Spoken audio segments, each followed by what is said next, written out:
അപ്പോൾ നമുക്കിതൊന്ന് ജസ്റ്റ് ഓണാക്കി ഞാൻ കാണിക്കാം നിങ്ങളെ. ഉണ്ടോ ഇതിപ്പം. നമസ്കാരം, കരിങ്കുന്ന് സോളാറിൻ്റെ പുതിയൊരു വീഡിയോയിലേക്ക് സ്വാഗതം. നമ്മളിന്ന് നോക്കുന്നത് നമ്മൾ ഇതിന് മുൻപ് ചെയ്ത വീഡിയോ, അതായത് വൻ പ്രതിസന്ധി എന്ന് പറഞ്ഞ് നമ്മുടെ വീട്ടിലെ സോളാർ പാനലുകളിൽ നിന്നും ഓൺ ഗ്രിഡ് ചെയ്തിരിക്കുന്ന സോളാർ പാനലുകളിൽ നിന്ന് നമ്മുടെ ഗ്രിഡിലേക്ക് സപ്ലൈ കടത്തിവിടുന്ന സമയത്ത് വോൾട്ടേജ് റേസ് ചെയ്ത് 207 വോൾട്ടൊക്കെ വന്നിട്ട് നമ്മുടെ വീട്ടിലെ സാധനങ്ങളൊക്കെ കത്തിപ്പോകുന്ന ആ ഒരു പ്രശ്നം, അതുമായിട്ട് ബന്ധപ്പെട്ടൊരു വീഡിയോ നിങ്ങളെല്ലാവരും കണ്ടിട്ടുണ്ടാവും. അപ്പോൾ അത് ഞാൻ അപ്ലോഡ് ചെയ്തതിന് ശേഷം 100 കണക്കിന് കമൻറ്റുകളാണ് ഫേസ്ബുക്കിലും വാട്സപ്പിലും വന്നിരിക്കുന്നത്. അതിനൊരു മറുപടി കൊടുക്കണമെന്ന് പറഞ്ഞ് എനിക്ക് ഒരുപാട് ആൾക്കാർ എനിക്ക് മെസ്സേജ് ഇട്ടു. അതുപോലെ തന്നെ നമ്മൾ പല വീഡിയോകളും ചെയ്ത് കഴിഞ്ഞാൽ നമ്മളതിനൊന്നും മറുപടി കൊടുക്കാതെ, അല്ലെങ്കിൽ മെസ്സേജിനൊന്നും മറുപടി കൊടുക്കാതെ നമ്മൾ മറ്റൊരു വീഡിയോകളിലേക്ക് പോവുകയാണെന്നുള്ളൊരു പരാതി ഉള്ളതുകൊണ്ടും കൂടിയാണ് അതിൻ്റെ ഒരു പാർട്ടായിട്ട് തന്നെ അതിൻ്റെ ഒരു മറുപടിയും കാര്യങ്ങളും എല്ലാം, പിന്നെ അതിൻ്റെ ഒരു കുറച്ചുകൂടി വിശദീകരണങ്ങൾ കാര്യങ്ങൾ കൃത്യമായിട്ട് നൽകുന്നതിന് വേണ്ടി ഞാൻ ഈ ഒരു വീഡിയോയിൽ നിന്ന് വന്നിരിക്കുന്നത്. അപ്പോൾ അതിനകത്ത് വളരെയധികം ആൾക്കാർ നമുക്ക് കമൻറ്റ് ചെയ്തൊരു കാര്യമാണ് 11 kV ലൈനിലേക്ക് നമ്മുടെ ഈ സപ്ലൈ കയറ്റി വിടാനായിട്ട് നമുക്ക് സാധിക്കുമോ ഇല്ലയോ എന്നുള്ളൊരു വിഷയം. അപ്പോൾ ഞാൻ സാധിക്കുമെന്ന് പറഞ്ഞപ്പോൾ നമ്മളെ ഒരു കാരണവശാലും നമ്മൾ പറഞ്ഞ് ശരിയല്ല. പിന്നെ ഒരു ചേട്ടൻ എനിക്കൊരു AI-യിൽ അവരത് ഇതിനെപ്പറ്റി അവർ ചോദിച്ചു കഴിഞ്ഞപ്പോൾ അവർ മറുപടി കൊടുത്തത് അതിൻ്റെ ഒരു സ്ക്രീൻഷോട്ടും കാര്യങ്ങളൊക്കെ എനിക്ക് അയച്ചു തന്നു. അതായത് 11 kV കടന്ന് പോകില്ല എന്നുള്ളതാണ് AI പറയുന്നത്. ചേട്ടൻ പറഞ്ഞത് തെറ്റാണെന്ന് പറഞ്ഞാണ് എനിക്ക് സ്ക്രീൻഷോട്ട് തന്നത്. അപ്പോൾ ഞാനത് ആ സ്ക്രീൻഷോട്ട് തന്നെ ഞാൻ AI-യോടൊന്ന് ഇത് ഇട്ട് ഞാൻ ചോദിച്ചു കഴിഞ്ഞപ്പോൾ AI എന്നോട് പറഞ്ഞു, അവരുടെ ആ ഒരു സ്ക്രീൻഷോട്ടിനകത്ത് പറഞ്ഞിരിക്കുന്നത് ശരിയാണ്, അങ്ങനെ പോകത്തില്ല എന്നുള്ള രീതി തന്നെ എന്നോട് ആദ്യമേ പറഞ്ഞു. പക്ഷേ ഞാനപ്പോൾ AI-യോട് ഞാൻ വിശദമായിട്ട് എൻ്റെ ഭാഗം, അതായത് ഇങ്ങനെയല്ല AI പറഞ്ഞത് തെറ്റാണ് എന്ന് പറഞ്ഞുകൊണ്ട് ഞാൻ AI-യോട് എൻ്റെ ഭാഗം വിശദീകരിച്ചുകൊണ്ട് ഞാൻ പറഞ്ഞു കഴിഞ്ഞപ്പോൾ AI എനിക്ക് തിരിച്ചിട്ട മറുപടി ഞാൻ നിങ്ങളെ കാണിച്ചു തരാം. അപ്പോൾ AI എനിക്ക് തന്ന മറുപടി ഞാനിന്ന് നിങ്ങളെ കാണിക്കാം. നിങ്ങൾ പറഞ്ഞത് വളരെ ശരിയാണ്. സാങ്കേതികമായി ഞാൻ പറഞ്ഞതിൽ പിശകുണ്ടായിരുന്നു. ചൂണ്ടിക്കാണിച്ചതിന് നന്ദി. 11 kV ഗ്രിഡ് എങ്ങനെയാണ് പ്രവർത്തിക്കുന്നതെന്ന് നിങ്ങൾ വളരെ കൃത്യമായി വിവരിച്ചു. ഇതാണ് AI എനിക്ക് തന്ന മറുപടി. അപ്പോൾ നിങ്ങൾ മനസ്സിലാക്കേണ്ട ഒരു കാര്യം, ഈ AI-യോട് നമ്മൾ ചോദിച്ചതിനകത്തെല്ലാം കൃത്യമായ മറുപടിയാണെന്നൊരു ധാരണയുണ്ട് പൊതുവെ ജനങ്ങൾക്കും, പൊതുവെ നിരവധി എല്ലാ ആളുകൾക്കും. അപ്പോൾ AI എന്ന് കേൾക്കുമ്പം അതിനകത്തേക്ക് എന്ത് കാര്യം നമ്മൾ ചോദിച്ചാലും അത് കൃത്യമായ ഒരു മറുപടി തരുന്നൊരു സംവിധാനമാണെന്നാണ് കരുതിക്കുന്നത്. പക്ഷേ അങ്ങനെയല്ല. AI-യോട് നമ്മൾ ചോദിക്കുന്നതിനകത്തെ ഒരു 30% കാര്യങ്ങളും തെറ്റായിട്ടുള്ള ഇൻഫർമേഷൻ ആയിരിക്കും നമുക്ക് കിട്ടുന്നത്. നമ്മളത് ശ്രദ്ധിച്ചില്ല എന്നുണ്ടെങ്കിൽ നമുക്ക് ടെട്ടിൻ്റെ പണി കിട്ടും. അപ്പോൾ അതുകൊണ്ട് തന്നെ നിങ്ങൾ ഈ AI-യോട് ഞാൻ പറയുന്ന ഓരോ കാര്യങ്ങളും പോയി നിങ്ങൾ AI-യോട് ചോദിച്ചിട്ട് അതിൽ നിന്ന് കിട്ടിയ ഉത്തരം അതാണ് ഇതാണെന്ന് പറഞ്ഞ് എൻ്റെ അടുത്ത് വന്നിട്ട് കാര്യമില്ല. അതിനകത്ത് കിട്ടുന്നത് ഉത്തരം ശരിയാകണമെന്ന് യാതൊരുവിധ നിർബന്ധമില്ല എന്നാണ് ഞാൻ പറഞ്ഞത്. പിന്നെ ഈ 11 kV ലൈനിലേക്ക് ഇത് പോകുമോ ഇല്ലയോ എന്നുള്ളൊരു കാര്യം ഞാൻ നിങ്ങൾക്ക് ഒരു ചെറിയൊരു പരീക്ഷണ രീതി ഞാൻ നിങ്ങളെ ഒന്ന് കാണിച്ചു തരാം. അപ്പോൾ നിങ്ങൾക്ക് അതിനെപ്പറ്റി കൂടുതൽ നിങ്ങൾക്ക് വ്യക്തമായിട്ടത് മനസ്സിലാക്കാനായിട്ട് പറ്റും. അപ്പോൾ ഞാൻ നിങ്ങൾക്ക് ഒരു ചെറിയ ഡെമോ പോലെ ഒരു സംഭവം ഞാൻ കാണിച്ചു തരാം. ഇതൊരു ട്രാൻസ്ഫോർമർ. ഇപ്പോൾ നമ്മുടെ KSE-യുടെ ട്രാൻസ്ഫോർമറാണെന്ന് ഇത് നമ്മൾ വിചാരിക്കുക. ഓക്കെ, ഇതിനകത്ത് ഇവിടെ 11 kV 11000 വോൾട്ട് കൊടുക്കുന്ന ഒരു പാർട്ടായിട്ട് നമ്മൾ ഇവിടെ ഇത് കൊടുത്തിരിക്കുകയാണ്. ഇത് 230 വോൾട്ട് വരുന്ന സൈഡ് ഇവിടെയായിട്ട് നമ്മളിത് കണക്ക് കൂട്ടുകയാണെന്ന് വയ്ക്കുക. ഇപ്പോൾ 11000 വോൾട്ട് വരുന്ന ഇതിലേക്ക് നമ്മൾ 230 വോൾട്ടാണ് കൊടുക്കുന്നത്. ഉണ്ട് ഒരു ബൾബ് നമ്മൾ അവിടെ നിന്ന് ലോഡ് ചെയ്തിട്ടുണ്ട്. കാരണം ഇവിടെ സപ്ലൈ വരുന്നുള്ളൂ എന്ന് അറിയാനായിട്ട് ഒരു 230 വോൾട്ടിൻ്റെ ബൾബും കൊടുത്ത് നമ്മളിങ്ങോട്ട് 2 സപ്ലൈ നമ്മൾ ഇവിടെ കൊടുത്തിരിക്കുകയാണ് ഇൻപുട്ടായിട്ട്. ഓക്കെ, ഇവിടെ 11000 വോൾട്ടിന് പകരം നമ്മൾ 230 കൊടുക്കുന്നു. 230 വോൾട്ടിൻ്റെ സ്ഥാനത്ത് നമുക്ക് കിട്ടുന്നത് 10 വോൾട്ടാണ് ഇവിടെ വരുന്നത്. കണ്ടോ, 2 ലൈൻ വഴി നമുക്ക് 10 വോൾട്ട്. അപ്പം ഇത് തമ്മിൽ നമുക്ക് ഒരു ആവറേജ് നമുക്ക് നോക്കുമ്പോൾ നമുക്കറിയാമല്ലോ, നമുക്ക് ഇങ്ങനെ ചെയ്ത് നോക്കാൻ പറ്റത്തുള്ളൂ. അല്ലെങ്കിൽ ഇവിടെ 11000 വോൾട്ട് നമുക്ക് വോൾട്ട് തന്നെ നമ്മൾ കൊടുത്തിട്ട് ചെക്ക് ചെയ്യാൻ പറ്റത്തില്ല. അതുകൊണ്ട് ഞാനിങ്ങനെ കാണിച്ചു തരുന്നത് കേട്ടോ. അപ്പോൾ ഇവിടെ 230 കൊടുക്കുന്നു, അതിനനുസരിച്ചുള്ള വോൾട്ടേജ് കുറഞ്ഞ് ഇവിടെ നമ്മൾ 10 വോൾട്ടും വരുന്നു. ഇതേപോലെ തന്നെ ഇതുണ്ട്, ഈ 10 വോൾട്ടിൽ വർക്ക് ചെയ്യുന്ന ഒരു ബൾബ് 12 വോൾട്ട് ബൾബാണ്. 10 വോൾട്ടിൽ നമ്മളിവിടെ ഒരു ബൾബ് കൊടുത്തിരിക്കുകയാണ്. ഇവിടെ സപ്ലൈ വരുമ്പോൾ നമുക്കിത് അറിയാനായിട്ട്, അതായത് നമ്മുടെ LT ആയിട്ട് ഈ ഭാഗം വർക്ക് ചെയ്യും, HD ആയിട്ട് ഈ ഭാഗവും വർക്ക് ചെയ്യും. അപ്പോൾ ഇത് മറ്റൊരു ട്രാൻസ്ഫോർമറാണ്. മറ്റൊരു ട്രാൻസ്ഫോർമർ എന്ന് പറഞ്ഞു കഴിഞ്ഞാൽ നമുക്കിതാണ് നമ്മുടെ സ്ട്രിങ് ഇൻവേർട്ടറിൻ്റെ ഔട്ട്പുട്ട് എന്ന് നമ്മൾ കൂട്ടിക്കൊണ്ട് മതി. അതായത് 230 വോൾട്ട് സ്ട്രിങ് ഇൻവേർട്ടറിൻ്റെ ഔട്ട്പുട്ട് വരും. നമ്മളിങ്ങനെ ഈ 2 ലൈനുകൾ സ്ട്രിങ്ങിൻ്റെ ഔട്ട്പുട്ട് വരുന്നത് നമ്മൾ നേരെ കൊണ്ടുവന്ന് നമ്മുടെ സപ്ലൈയിലോട്ട് കൊടുത്തിരിക്കുകയാണ്. 230 വോൾട്ട് സപ്ലൈയിലോട്ട് നമ്മൾ കൊടുത്തിരിക്കുകയാണ് ഇവിടുന്ന്. അപ്പോൾ ഈ ഒരു ട്രാൻസ്ഫോർമറിലേക്ക് വരുന്ന ഈ ഇൻപുട്ട് അതൊരല്പം കൂടുതൽ നമ്മൾ കൊടുത്തിരിക്കുകയാണ്. ഇവിടുന്ന് AC കൊടുത്തിരിക്കുന്നത്. നമ്മളിവിടുന്ന് AC ഉണ്ട്, ഒരു സ്വിച്ച് ഉണ്ട്. സ്വിച്ച് കൊടുത്ത് നമ്മൾ ഈ ഒരു ട്രാൻസ്ഫോർമർ AC-യിലോട്ട് നമ്മൾ കണക്ട് ചെയ്തിരിക്കുകയാണ്. അപ്പോൾ AC-യിൽ നിന്ന് നമ്മളിവിടെ ഇച്ചിരി ഹൈ വോൾട്ടേജാണ് നമ്മൾ കൊടുത്തിരിക്കുന്നത്. ഇവിടുന്ന് കൊടുത്തിരിക്കുന്ന വോൾട്ടേജിനെ കഴിഞ്ഞും അല്പം കൂടുതൽ വോൾട്ടേജ് നമ്മളിവിടെ കൊടുത്തിരിക്കുകയാണ്. അപ്പോൾ നമുക്കിത് അങ്ങോട്ട് കയറ്റി വിട്ടുമ്പോൾ നമുക്കിത് അറിയാൻ വേണ്ടിയിട്ടാണ് ഞാൻ അങ്ങനെ അത് കൊടുത്തിരിക്കുന്നത് കേട്ടോ. അപ്പോൾ നമുക്കിതൊന്ന് ജസ്റ്റ് ഓണാക്കി ഞാൻ കാണിക്കാം നിങ്ങളെ. ഉണ്ടോ, ഇതിപ്പം 11 kV ലൈൻ വരുന്നതിൻ്റെ അതാണ് 230 ആയിട്ട് നമ്മൾ കൊടുത്തിരിക്കുന്നത്. പിന്നെ ഈ ലൈറ്റ് നമ്മൾ തെളിഞ്ഞിട്ട് ഇത് 10 വോൾട്ട് വരുന്ന ആ ഒരു ഭാഗത്തിൻ്റെ ഔട്ട്പുട്ട്. അപ്പോൾ നമ്മൾ ഇവിടെ 11 kV സപ്ലൈ വരുന്നു, ഔട്ട്പുട്ട് 230 വോൾട്ട് വന്ന് തെളിഞ്ഞിരിക്കുന്നതായിട്ട് നമ്മൾ കണക്ക് കൂട്ടിക്കോളാം. ഓക്കെ, ഈ ഒരു സാഹചര്യത്തിൽ നമ്മൾ ഇതിലേക്ക് ഇഞ്ചെക്ട് ചെയ്യണം. അതായത് നമ്മൾ 230 വോൾട്ട് കൊടുത്തിരിക്കുന്ന വരുന്ന ഈ ഒരു പാർട്ടിലോട്ട് നമ്മൾ 230 സ്ഥാനത്ത് ഒരല്പം കൂട്ടി 235 വോൾട്ട് നമ്മളിതിലേക്ക് ഇഞ്ചെക്ട് ചെയ്താൽ എന്താണ് സംഭവിക്കുന്നത് എന്നുള്ളതാണ് നമ്മൾ നോക്കുന്നത്. ഓക്കെ, അപ്പോൾ ഇവിടെ നമ്മളിത് ഈ ലൈറ്റിൻ്റെ പ്രകാശം ഉറപ്പായിട്ടും അല്പം കൂടും ഇതിലേക്ക് നമ്മൾ കയറി വരുമ്പോൾ.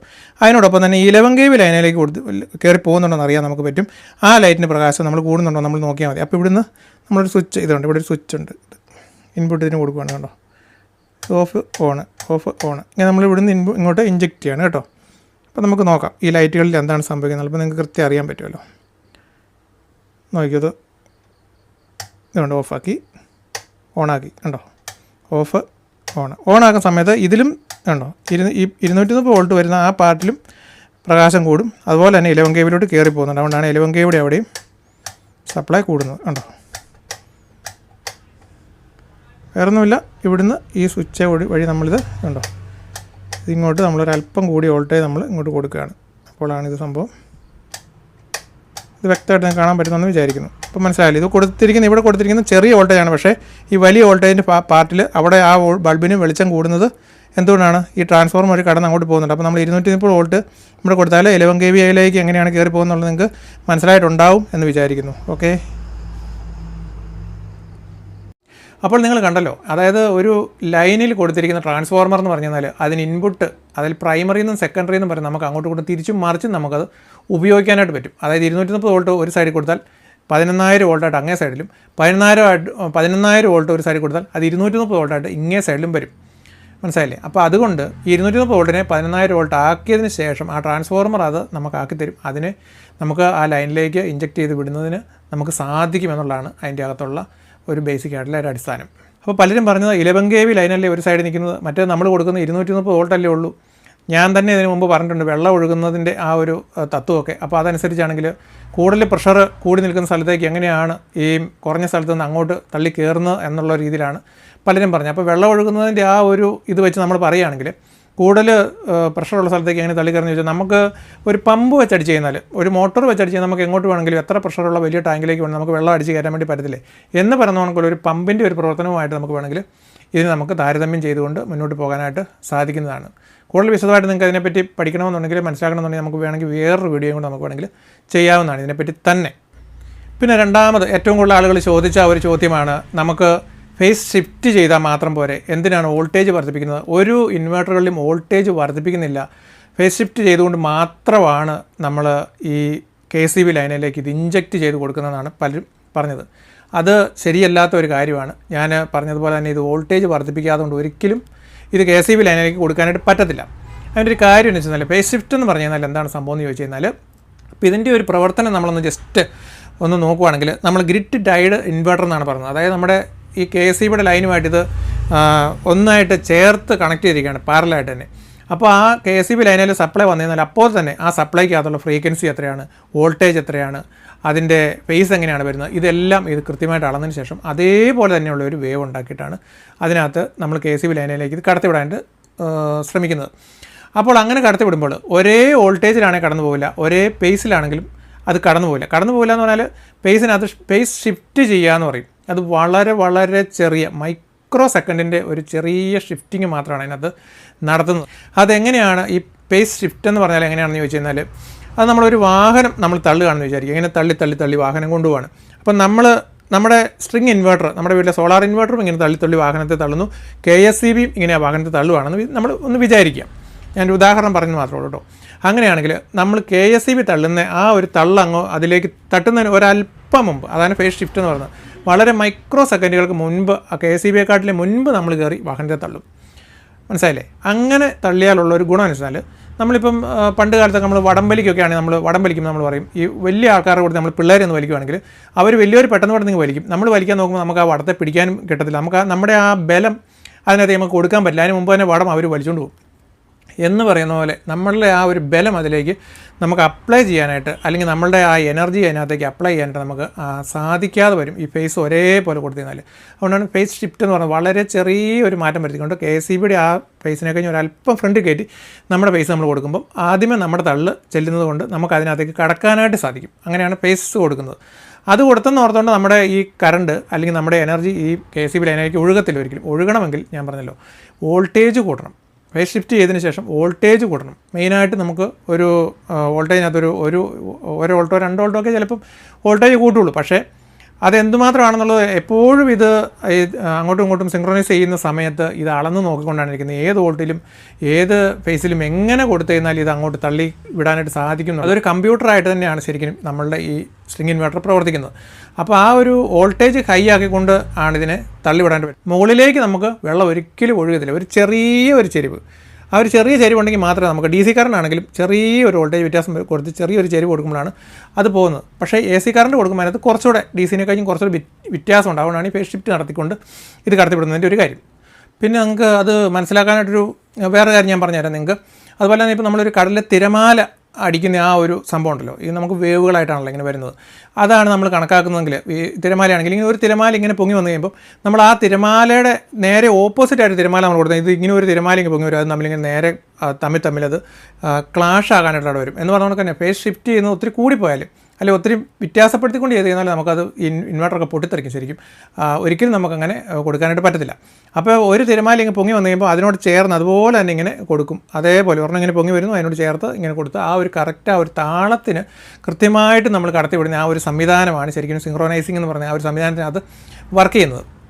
അപ്പോൾ നിങ്ങൾക്ക് മനസ്സിലായല്ലോ, നമുക്ക് വോൾട്ടേജ് വർദ്ധിപ്പിക്കാത്തതുകൊണ്ട് ഒരിക്കലും അങ്ങനെ നമുക്ക് ഇതിനകത്തേക്ക് കടത്തിവിടാനായിട്ട് ഒരിക്കലും സാധിക്കില്ല. അപ്പോൾ പലരും ഇതിനകത്ത് കമൻറ്റ് ഇട്ടവർ പറഞ്ഞു വോൾട്ടേജ് വർദ്ധിപ്പിക്കേണ്ട ആവശ്യമില്ല, അല്ലാതെ തന്നെ കടത്തിവിടാനായിട്ട് സാധിക്കും. അങ്ങനെ സാധിക്കുമെന്ന് പറഞ്ഞ ആൾക്കാർ മനസ്സിലാക്കേണ്ട ഒരു കാര്യം, ഇവിടെ നൂറുകണക്കിനല്ല ആയിരക്കണക്കിന് ആളുകൾക്ക് ഈ ഒരു പ്രശ്നമുണ്ട്.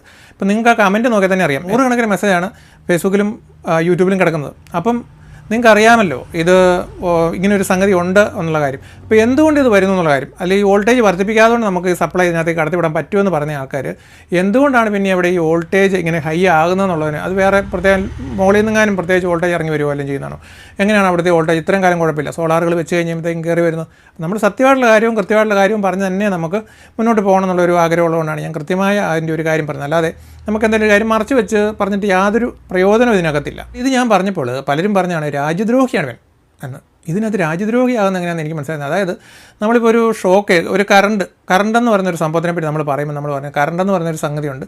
ഇതാ നമ്മൾ തൊട്ട് നമുക്ക് ഷോക്ക് കേൾക്കും, നമ്മൾ മരിച്ചു പോകാൻ സാധ്യതയുണ്ട്, അത് വളരെ പ്രശ്നമുള്ളൊരു സാധനമാണ്, അത് തുടരുത് എന്നൊക്കെ നമ്മളൊരു ക്ലാസ്സായിട്ട് നമ്മൾ പറയുവാണെങ്കിൽ നമ്മൾ രാജ്യദ്രോഹിയാകുവാണ്. അതായത് അവർ പറയുകയാണ് കറണ്ടെ തൊട്ട് എന്നാൽ മരിച്ചു പോകും, അത് അപകടമാണ്, കറണ്ട് നമുക്ക് ഇവിടെ ഉപയോഗിക്കുന്ന സാധനമില്ല, അത് അപകടമാണെന്ന് പറഞ്ഞു, ഇവൻ രാജ്യദ്രോഹിയാണ് എന്ന് പറയുന്നതുപോലെയാണ് ഒരു സത്യമായിട്ടുള്ളൊരു കാര്യം അല്ലെങ്കിൽ ഒറിജിനലായിട്ടൊരു കാര്യമാണ് നമ്മളീ പറയുന്നത്. ഇതിനകത്ത് എന്തെങ്കിലും തെറ്റുകളോ കാര്യങ്ങളോ പ്രശ്നങ്ങളോ ഉണ്ടെങ്കിൽ നിങ്ങൾക്ക് അത് ചൂണ്ടിക്കാണിക്കാം. അല്ലാതെ വെറുതെ വന്ന് ചീത്ത പറയാണ്, വെറുതെ വന്ന് കിടന്ന് തെറി പറയാം, യാതൊരു കാര്യമില്ലാതെ ആൾക്കാർ വന്ന് കിടന്ന് ഈ ചീത്തവിളി മാത്രമേ ഇതിനകത്ത് നടക്കുന്നുള്ളൂ എന്നുള്ളതാണ് സത്യാവസ്ഥ. പിന്നെ ഒരുപാട് ആളുകൾ എന്നോട് ചോദിച്ച ഒരു പ്രധാനപ്പെട്ട ഒരു കാര്യമാണ് നമ്മുടെ മൈക്രോ ഇൻവേർട്ടറുകൾ. ഈ മൈക്രോ ഇൻവേർട്ടറുകൾ വെച്ച് കഴിഞ്ഞാൽ ഈ പ്രശ്നം വരത്തില്ല എന്ന് പലരും പറഞ്ഞു. പക്ഷേ അങ്ങനെയല്ല.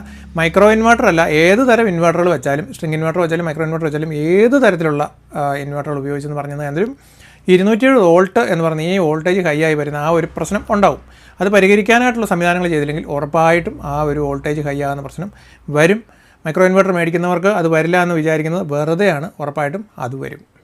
പിന്നെ ചിലർ പറയുന്നത് കേട്ടു SPD വെച്ച് കഴിഞ്ഞാൽ ഇത് നിലനിർത്താനായിട്ട് പറ്റുമെന്ന്. SPD ഒന്നും വെച്ചിട്ടൊന്നും ഒരു കാര്യം. SPD എന്ന് പറയുന്നത് നമുക്ക് ലൈറ്റ്നിങ് വന്നു കഴിയുമ്പം, അതായത് ഇടിമിന്നൽ വന്നു കഴിയുമ്പം ആ ഹൈ വോൾട്ടേജിനെ നമുക്ക് എർത്ത് ചെയ്ത് ഭൂമിയിലേക്ക് കളയാൻ പറ്റുള്ള സംവിധാനം മാത്രമാണ് SPD. അല്ലാതെ നമ്മുടെ വോൾട്ടേജ് വീട്ടിൽ ഉയരുമ്പോൾ അതിനെ SPD വെക്കാനായിട്ട് ഒരിക്കലും പറ്റത്തില്ല. SPD അല്ല, അതിനുവേണ്ടി നമ്മൾ സാധാരണ നമ്മുടെ വീടുകളിലെ സ്റ്റെബിലൈസറുകൾ, സ്റ്റെപ്പപ്പുകൾ, ഇങ്ങനെയൊക്കെയുള്ള സ്റ്റെപ്പ് ഡൗൺ ട്രാൻസ്ഫോർമറുകൾ, ഇങ്ങനെയൊക്കെയുള്ള സാധനങ്ങളാണ് നമുക്ക് വീടിൻ്റെ അകത്ത് അങ്ങനെ എന്തെങ്കിലും ഒരു ആവശ്യം ഉണ്ടെങ്കിൽ ആളുകൾക്ക് ഉപയോഗിക്കാനായിട്ട് വരുന്നത്. അല്ലാതെ SPD വെച്ച് കഴിഞ്ഞാൽ ഒരിക്കലും ശരിയാവത്തില്ല. അപ്പോൾ സോളാർ ഫിറ്റ് ചെയ്യുന്ന ആൾക്കാരാണെന്ന് എനിക്ക് തോന്നുന്നു. അവർ പറഞ്ഞിരിക്കുന്നത് നല്ലൊരു SPD-യും ഒരു MCB-യും കൂടെ വെച്ച് കൊടുത്താൽ തീരാവുന്ന പ്രശ്നമേ ഇതുള്ളൂ ചേട്ടാ എന്നൊക്കെ പറഞ്ഞ് പലരും ഇങ്ങനെ മെസ്സേജ് കണ്ടതുകൊണ്ട് ഞാൻ പറഞ്ഞത്. പിന്നെ ഇതിനകത്ത് വന്ന ഒരുപാട് ആൾക്കാർ എനിക്ക് പൊങ്കാലിട്ടു. അപ്പം പലരും എന്നോട് ചോദിച്ചു, നിങ്ങളുടെ ഇൻഡസ്ട്രിക്കകത്തുള്ള സോളാർ ഇൻഡസ്ട്രി തന്നെയുള്ള ആളുകൾ ആണല്ലോ ഇതിനകത്ത് വന്ന് നിങ്ങൾക്കെതിരായിട്ട് ഈ കമൻറ്റ് ഇടുന്നത്. അതിൻ്റെ കാരണം എന്താണെന്ന് ചോദിച്ചു കഴിഞ്ഞാൽ ഇതിനകത്ത് ഒത്തിരി നിരവധിയായിട്ടുള്ള ആളുകളുണ്ട് ഈ സോളാറിൻ്റെ ഈ വർക്കുമായിട്ട് ബന്ധപ്പെട്ട്. അതിനകത്ത് ഏറ്റവും പ്രധാനപ്പെട്ട ഒന്നാമത്തെ കാര്യം എന്ന് പറഞ്ഞു കഴിഞ്ഞാൽ ഏറ്റവും നല്ല രീതിയിൽ കൂടെ വർക്ക് ചെയ്യുകയും നല്ല രീതിയിൽ മുന്നോട്ട് പോവുകയും ചെയ്യുന്ന നല്ല സോളാറിനോട് സ്നേഹമുള്ള, സോളാറിനെ ഉയർത്തിക്കൊണ്ട് വരണമെന്ന് ആഗ്രഹിക്കുന്ന നിരവധിയായിട്ടുള്ള നല്ല ആളുകൾ നമ്മുടെ ഇൻഡസ്ട്രിക്കകത്തോണ്ട് ശരിക്കും അവരാരും എന്നെ വന്ന് ഇതിനകത്ത് തെറി പറഞ്ഞിട്ടില്ല ശരിക്കും. കാരണം എൻ്റെ വളരെയധികം സുഹൃത്തുക്കളായിട്ടുള്ള ആളുകളും ഒക്കെ ഈ ഇൻഡസ്ട്രിക്കകത്തുള്ള വളരെ പ്രധാനപ്പെട്ട സോളാർ ഇൻസ്റ്റാൾ ചെയ്യുന്ന ആൾക്കാരൊക്കെ ഉണ്ട്. അവരോടൊക്കെ ഞാൻ ഇതിനെപ്പറ്റി ചർച്ച ചെയ്തിട്ടാണ് ഞാൻ സംസാരിച്ചിട്ടുള്ളത്. അവർക്കൊക്കെ അറിയാം ഈ ഒരു പ്രശ്നമുണ്ട്, ഇത് വന്നുകൊണ്ടാണ് ഇരിക്കുന്നത്, വരുമെന്നുള്ള കാര്യമൊക്കെ അവർക്കൊക്കെ അറിയാം. അതുപോലെ ഇപ്പോൾ KSEBിലെ പ്രധാനപ്പെട്ട നിങ്ങൾ ഉദ്യോഗസ്ഥന്മാരോടോ അല്ലെങ്കിൽ KSEBിലെ നല്ല അറിയാവുന്ന ആൾക്കാർ നിങ്ങൾ ചോദിച്ചു നോക്കും, അവർക്കൊക്കെ അറിയാം ഈ ഒരു വിഷയം ഉണ്ടെന്ന്, ഇതിങ്ങനെ വരുന്നു, ഇതുമായിട്ട് ബന്ധപ്പെട്ട കാര്യങ്ങളെല്ലാം അവർക്ക് അറിയാവുന്ന ഒരു കാര്യമാണ്. പക്ഷേ ആരും ഇങ്ങനെ പറയുന്നില്ലെന്ന് മാത്രമേ ഉള്ളൂ. അപ്പോൾ നമുക്കിങ്ങനെ മറച്ചു വെച്ചുകൊണ്ട് ഇങ്ങനെ ഒരു കാര്യം മുന്നോട്ട് പോകാനായിട്ട് പറ്റത്തില്ല. ഒരുപാട് ആളുകൾ അപ്പോൾ ഒരു ചേട്ടന് അതിനകത്ത് കമൻറ്റ് ഇട്ടിരിക്കുന്നുണ്ടിരിക്കുകയാണ്, നിങ്ങളോട് ഇത് ചോദിക്കേണ്ട കാര്യം തന്നെ ഇരിക്കുന്നത്, ഇത് വെച്ച് കഴിഞ്ഞാൽ അത് വെച്ചിരിക്കുന്ന ആരാണോ ആ ഒരു ഇൻസ്റ്റാളറുടെ അടുത്ത് പറഞ്ഞ പോലെ നിങ്ങളോട് എന്തിനാണ് ചോദിക്കുന്നത്. അത് ഈ ഫേസ്ബുക്കിൽ നിന്ന് കണ്ട ഏതൊരു ടീമാണ് അത് ചോദിച്ചത്. അതിൻ്റെ കാര്യം വെച്ചാൽ ഇപ്പോൾ യൂട്യൂബിനകത്ത് തന്നെ കണ്ടുകൊണ്ടിരിക്കുന്ന ആൾക്കാർക്കാണെങ്കിൽ 2-3 വർഷമായിട്ട് ഞാൻ ചെയ്തുകൊണ്ടിരിക്കുന്നുണ്ട്. അവർക്ക് കൃത്യമായിട്ടും എൻ്റെ വീഡിയോനെ പറ്റിയും കാര്യങ്ങളെപ്പറ്റിയും എല്ലാം അറിയാം. എന്നോട് സ്ഥിരമായിട്ട് സംശയങ്ങളും കാര്യം ചോദിച്ചുകൊണ്ടിരിക്കുന്നത്. പക്ഷേ ഫേസ്ബുക്കിനകത്ത് ആദ്യമായിട്ട് കാണുമ്പോൾ അവർക്ക് അറിയാൻ പറ്റത്തില്ല. അതുകൊണ്ടായിരിക്കും ഒരു പക്ഷേ അങ്ങനെ ഒരു കമൻറ്റ് വന്നതെന്ന് എനിക്ക് തോന്നുന്നു. അപ്പം മാത്രമല്ല ഇത് ഈ കമൻറ്റ് ഇട്ട ആൾ മനസ്സിലാക്കേണ്ട ഒരു കാര്യം, എന്നെ ഇങ്ങനെ ആളുകൾ കോൺടാക്ട് ചെയ്തതിൻ്റെ ഒരു കാരണം വെച്ചാൽ ഇവർ ഈ വെച്ച ആൾക്കാരോട് ആദ്യമേ പറയും, ഏതൊരു പ്രശ്നം വന്നാലും എന്തൊരു പ്രശ്നം വന്നാലും അത് ആദ്യമേ വെച്ച ആളോട് എന്ന് ഇവർ പറയും. പറഞ്ഞിട്ട് അവർ ഇതിന് മറുപടി കൊടുക്കായിരിക്കും, അവർക്കത് അറിയത്തില്ലെന്ന് പറയുകയോ ചെയ്തതുകൊണ്ടാണ്, അങ്ങനെ ചെയ്തു എന്നും പറഞ്ഞുകൊണ്ടാണ് എന്നെ ഇവർ കോൺടാക്ട് ചെയ്യുന്നത്. അപ്പോൾ രണ്ടാമത് അവരൊരു ഓപ്ഷൻ എന്നുള്ള രീതി നോക്കുമ്പോൾ ഞാനിങ്ങനെ യൂട്യൂബിൽ ഇഷ്ടംപോലെ വീഡിയോകളും കാര്യങ്ങളൊക്കെ ഇടുന്നു. എൻ്റെ വീഡിയോകൾ അവർ നിരവധി കണ്ടിട്ടുണ്ട്. അപ്പോൾ അത് കണ്ടതിൻ്റെ ബേസിൽ എൻ്റെ നമ്പർ അവരുടെ കയ്യിലുണ്ട്, അവരെന്നെ കോൺടാക്ട് ചെയ്യുന്നതാണ്. അങ്ങനെയാണ് എൻ്റെ അടുത്തേക്ക് ഈ ഒരു മെസ്സേജ് വരുന്നതിൻ്റെ ഒരു കാര്യം. പിന്നെ ഞാൻ പറഞ്ഞല്ലോ, ഈ ഇൻഡസ്ട്രിക്കകത്തുള്ള ആളുകൾ തന്നെ എനിക്കെതിരായിട്ട് മെസ്സേജ് ഇട്ട ആൾക്കാരുടെ ഒരു രീതി എന്താണെന്ന് വെച്ച് കഴിഞ്ഞാൽ, ഒന്ന് ഞാൻ പറയും നല്ല ആൾക്കാരുണ്ട്, രണ്ടാമത് ഈ ഒരു കുറച്ച് ഏരിയയിൽ ഇപ്പം ചെറിയൊരു ഗ്രാമപ്രദേശമൊക്കെ ആണെങ്കിൽ അവിടെ ഇപ്പോൾ ഈ വോൾട്ടേജ് പ്രശ്നങ്ങളോ കാര്യങ്ങളോ ഒന്നും ഇല്ലാത്തടത്ത് അവരൊരു കുറേ ഏരിയയിൽ മാത്രം വർക്ക് ചെയ്യുന്നവരാണെങ്കിൽ അവരെ സംബന്ധിച്ചുള്ള അവർ ഇതുവരെയും ഇങ്ങനെ ഒരു പ്രശ്നത്തിനെ അഭിമുഖീകരിക്കേണ്ടതായിട്ട് ചിലപ്പോൾ ഒരു ഇൻസ്റ്റാളർ ചിലപ്പം ഒരു ആവശ്യം വന്നിട്ടുണ്ടാവില്ല. കാരണം അവർ ആ ഒരു ഏരിയയിൽ മാത്രമേ വെക്കുന്നുള്ളൂ. മാത്രമല്ല അവർ കൊടുത്തിരിക്കുന്ന ഒരു കസ്റ്റമേഴ്സിനും ചിലപ്പോൾ ഒരു പക്ഷേ ഇത് പ്രശ്നം ഉണ്ടാവില്ല. ഇപ്പോൾ 100 പേര് നമ്മൾ എടുത്തതിനകത്ത് ഒരാൾക്കോ 2 പേർക്കോ ഇപ്പം നിലവിൽ ഇത് പ്രശ്നമുള്ളൂ. ഞാനിത് പറഞ്ഞല്ലോ, ഇപ്പം വന്നിരിക്കുന്നത് ഇപ്പം തിരുവനന്തപുരം, അതുപോലെ കോഴിക്കോട്, തൃശ്ശൂർ, എറണാകുളം, കോട്ടയത്ത് നിന്ന് ഞാൻ പറഞ്ഞല്ലോ 1-2 ആൾക്കാർ പിടിച്ചിട്ടുണ്ട്. അപ്പോൾ ഇത്രയും വളരെ കുറച്ച് ആളുകൾക്ക് മാത്രമേ പ്രശ്നം തുടങ്ങിയിട്ടുള്ളൂ. പക്ഷേ ഇതിങ്ങനെ കൂടി വരാൻ ചാൻസ് ഉണ്ടെന്നുള്ളതും അതിനകത്ത് എന്തെങ്കിലുമൊക്കെ KCBയുടെ ഭാഗത്ത് നിന്ന് ഒരു ഇടപെടൽ ഉണ്ടാകണമെന്നുള്ളതൊക്കെയാണ് ഞാൻ ഇതിനകത്ത് പറഞ്ഞത്. പക്ഷേ നിങ്ങൾക്ക് ആ കമൻറ്റ് കണ്ടറിയാം, അതിനകത്ത് നിരവധി ആളുകൾ വന്നതിനകത്ത് അവരുടെ വീട്ടിൽ വോൾട്ടേജ് കൂടുതലുണ്ട്, ഇങ്ങനെ പ്രശ്നങ്ങളുണ്ടെന്ന് പറഞ്ഞ് ഒത്തിരി ആൾക്കാർ വന്ന് അതിനകത്ത് കമൻറ്റ് ഇട്ടുണ്ട്. നിങ്ങൾക്ക് കാണുമ്പോൾ അറിയാമല്ലോ. എനിക്കെതിരായിട്ട് ഇങ്ങനെ കമൻറ്റ് ഇട്ടതിനകത്ത് ആ ലാസ്റ്റ് വിഭാഗം ഉണ്ടല്ലോ, അതായത് ഏറ്റവും രൂക്ഷമായ രീതിയിൽ കമൻറ്റ് ഇട്ടതും അതുപോലെ സോളാർ ഇൻഡസ്ട്രിക്കകത്ത് നിൽക്കുന്നതുമായിട്ടുള്ള ആൾക്കാർ അവരുടെ രീതി എന്ന് വെച്ചാൽ ഈ സോളാറിൻ്റെ അകത്ത് ഇൻഡസ്ട്രിക്കകത്ത് നിൽക്കുന്ന ഒരു കുറച്ച് ആൾക്കാരുണ്ട്, ഒരു തട്ടിപ്പ് വെട്ടിപ്പ് ടീമുകളുണ്ട് കുറച്ച്. അത് എത്രയാണെന്ന് പറഞ്ഞാലും എവിടെയാണെങ്കിലും ഉണ്ടാവും. ഇതിനകത്തും അങ്ങനെയുള്ള കുറച്ച് ആൾക്കാരുണ്ട്. അങ്ങനെയുള്ള തട്ടിപ്പുകാർ അവരുടെ പല തട്ടിപ്പുകളും ഞാൻ ഈ വീഡിയോ ഒക്കെ ചെയ്യുന്നതുകൊണ്ട് ചിലപ്പോൾ ഒരു പക്ഷേ നടക്കാതെ വരുന്നുണ്ടാവും. അതുകൊണ്ട് അവരാണ് അതിനകത്ത് മെയിനായിട്ട് വന്ന് എന്നെ ഏറ്റവും കൂടുതൽ തെരുവിളി നടത്തിയേക്കുന്ന ആൾക്കാർ. അല്ലെങ്കിൽ അവർക്ക് അതിൻ്റെ കാര്യം പറയാമല്ലോ. ഞാനീ പറഞ്ഞതിനകത്ത് എന്തെങ്കിലും തെറ്റുണ്ടെങ്കിൽ അവർക്ക് അതിൻ്റെ കാര്യം ഇന്ന കാര്യം കൊണ്ട് ഇത് നടക്കും, അല്ലെങ്കിൽ ഇന്ന കാര്യം കൊണ്ട് നടക്കില്ല, അതിനെപ്പറ്റി വിശദമായിട്ടുള്ള അതിൻ്റെ ആ ഒരു കാര്യങ്ങളോ വിശദീകരണങ്ങളോ ഒന്നുമില്ലാതെ വെറുതെ വന്നിട്ട് ഭയങ്കരമായ രീതി ചീത്ത പറച്ചിൽ മാത്രമാണ്. അപ്പം ഏകദേശം കാണുമ്പോൾ നിങ്ങൾക്ക് അറിയാമല്ലോ അതിൻ്റെ ഒരു ഐഡിയ എന്നുള്ളത്. അപ്പോൾ ഇങ്ങനെ ചീത്ത വിളിക്കുക ഇങ്ങനെയൊക്കെ വന്ന ആ ആൾക്കാരോട് എനിക്ക് പറയാനുള്ളത്, നമ്മളിത് ഇന്നലെയും തുടങ്ങിയൊരു സംഗതിയല്ല. നമ്മളിതിനെപ്പറ്റി മനസ്സിലാക്കിക്കൊണ്ടും ഇത് എങ്ങനെ കൊണ്ടുനടക്കണമെന്നുള്ളത് മനസ്സിലാക്കിക്കൊണ്ട് തന്നെയാണ് നമ്മൾ ചെയ്യുന്നത്. അപ്പം നിങ്ങളെന്നാ ചീത്ത വിളിച്ചെന്ന് പറഞ്ഞു തന്നാലും ഞാനിത് നിർത്താനോ ഒന്നും പോകുന്നില്ല. നിങ്ങളെ ഞാൻ നന്നാക്കി എടുക്കുക എന്നുള്ളതാണ് നമ്മുടെ ഉദ്ദേശം. അപ്പം നിങ്ങളെ നന്നാക്കുന്നിടം വരെ നമ്മളിത് വീഡിയോ ചെയ്യും. അപ്പോൾ നിങ്ങൾ നല്ല രീതിയിൽ മെസ്സേജ് ഇടാൻ തുടങ്ങുകയാണെങ്കിൽ അപ്പം നമുക്ക് ആലോചിക്കാം നമ്മൾ വീഡിയോ നിർത്തണോ വേണ്ടയോ എന്നുള്ള കാര്യം. ഓക്കെ, അപ്പം അങ്ങനെയാണ് ഇനി ഇത് മുന്നോട്ട് കൊണ്ടുപോകാനായിട്ട് നമ്മൾ ഉദ്ദേശിക്കുന്നത്. അപ്പോൾ എന്നെ കഴിഞ്ഞ വീഡിയോയിൽ ഒന്ന് വളരെയധികം സപ്പോർട്ട് ചെയ്ത നല്ലവരായിട്ടുള്ള ആൾക്കാർ അവർക്കും, അതുപോലെ തന്നെ വലിയ എഞ്ചിനീയർമാരും അതുപോലെയുള്ള ആൾക്കാരൊക്കെ നിരവധിയായിട്ട് വന്ന് എന്നെ സപ്പോർട്ട് ചെയ്തുകൊണ്ട് ഒരുപാട് ആളുകൾക്ക് മെസ്സേജിന് മറുപടി കൊടുത്തു. അതായത് എന്നെ മോശമായിട്ട് കമൻറ്റ് ചെയ്ത് നിരവധി ആൾക്കാരുടെ അടിയിൽ ഞാൻ നോക്കിയപ്പം നിരവധി എഞ്ചിനീയർമാരും നിരവധി സാധാരണക്കാരായിട്ട് ആൾക്കാർ ഞാൻ നല്ല പൊങ്കാലിട്ടിട്ടുണ്ട്. അവരെ ശരിക്കും നല്ല രീതിയിൽ കൂടെയുള്ള മറുപടി കൊടുത്തിട്ടുണ്ട്. അപ്പോൾ അതിന് വളരെയധികം ഒരു നന്ദി ഞാൻ പറയുകയാണ്. കാരണം ഈ 100 കണക്കിന് ഈ മെസ്സേജുകൾക്കിടയിൽ നിന്നും എനിക്കിതിനെല്ലാം മറുപടി കൊടുക്കാൻ ഏതായാലും പറ്റത്തില്ല എന്നുള്ളത് എനിക്കറിയാമായിരുന്നു. എങ്കിലും നിങ്ങൾ അതിന് ഓരോന്നിനും നോക്കി അതിൻ്റെ ഇടയ്ക്ക് എല്ലാ മെസ്സേജുകൾക്കും തന്നെ നല്ല രീതിയിൽ മറുപടി കൊടുത്താൽ നിങ്ങൾക്ക് വളരെയധികം പ്രത്യേകമായിട്ടുള്ളൊരു നന്ദി ഞാൻ ഈ സമയത്ത് പറയുകയാണ്. അതുപോലെ തന്നെ ഈ വീഡിയോയിൽ നിങ്ങൾക്ക് ഉപകാരപ്രദമായെന്ന് വിചാരിക്കുന്നു. ഉപകാരപ്രദമായെങ്കിൽ ലൈക്ക് ചെയ്യുക, ഷെയർ ചെയ്യുക, സബ്സ്ക്രൈബ് ചെയ്യുക, നമ്മളെ ഫോളോ ചെയ്യുക, നമ്മളോടൊപ്പം നിൽക്കുക. ഇതേപോലെ നിങ്ങൾക്ക് വളരെ ഉപകാരപ്രദമായ മറ്റൊരു പുതിയ വീഡിയോ നമുക്ക് വീണ്ടും കാണാം. ബൈ.